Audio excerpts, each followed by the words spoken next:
Hey guys, I'm back with another video, and today we're going to look at my semi-final predictions for this year's World Cup.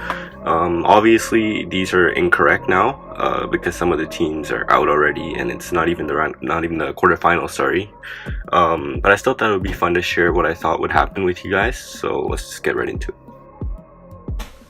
Germany vs Spain is one of the closest games to the World Cup, solely based on talent. This is actually a rematch of the 2010 World Cup semi-final, which saw Spain winning courtesy of a classic Puyol header en route to a World Cup win. This time around, I think Germany will lose again. At the end of the day, this one is near impossible to call as both teams have such great talent. They both have amazing young players and veterans as well. It could really go either way, but I pick Spain because they're the more healthy side going into the World Cup. It'll come down to which one of Spain or Germany can execute their game plan better. Also, Germany is looking a little bit unprepared for the World Cup as they recently lost against Austria, which seemed like an easy win for them. As far as goalkeepers go, this one is a tie because I think Ter Stegen, Neuer, and De Gea are all phenomenal, three of the best in the world. Defense is again very close. Germany will probably have Jerome Boateng back in time for the World Cup, which means their defense is pretty much full strength. One player to watch in Germany's defense is fullback Joshua Kimmich. He's been having somewhat of a breakout season this year with Bayern Munich and scored 2 goals in the Champions League semifinals. Spain's defense, as I've already mentioned, is amazing. Piqué and Ramos will anchor them playing centre back, while Carvajal and Jordi Alba will play fullback. I think the advantage is Spain's here. Midfield is very close, as is pretty much every position. Sergio Busquets, one of the best holding midfielders in the world, will feature for Spain, alongside 2010 World Cup hero Andres Iniesta, David Silva, and Isco. I give them the advantage over Germany's midfield, led by Toni Kroos and Ozil. Moving on to the attack, Germany's strikers Thomas Müller and Timo Werner beat out Diego Costa and Iago Aspas, but Spain has more depth, in my opinion, as Lucas Vazquez, Marco Asensio, and Rodrigo Moreno could all play. I'll still give the advantage to Germany because they've got the better starters. All in all, this game consists of two brilliant, technically gifted sides who will both put up a great fight for the World Cup final spot.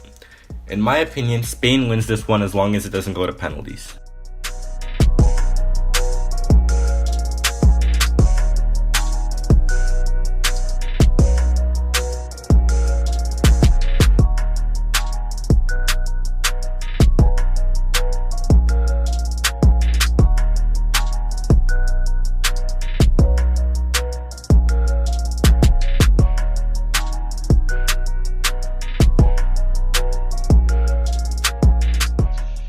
France vs Brazil is another highly unpredictable game. France and Brazil are very similar in the sense that they have very young teams built for the future, as well as veterans which can help now.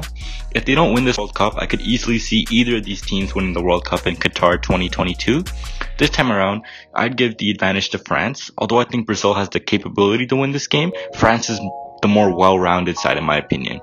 They have difference makers on every part of the pitch. For goalkeepers, I give the advantage to Hugo Lloris of France. He's just more experienced compared to Alisson and Ederson. The defense is too close to call. I'll give it as a draw for now, as Brazil's defense can be devastating. The only problem I can think of is Marcelo, as I think sometimes he tends to attack, leaving a hole in the defense. Most of the time he's a phenomenal defender, but if France can exploit that defense on the counter, it'll help a lot. At the same time, Marcelo attacking helps Brazil beat France in numbers, so France's defense will really need to step up. Pogba, Kante, and Matuidi offer France a very versatile midfield.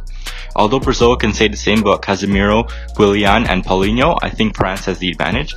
Although France is also bringing a devastating attack to Russia, consisting of Dembele, Griezmann, and Mbappe, I think a healthy Neymar, along with Coutinho and Gabriel Jesus, will overpower them, but not by much.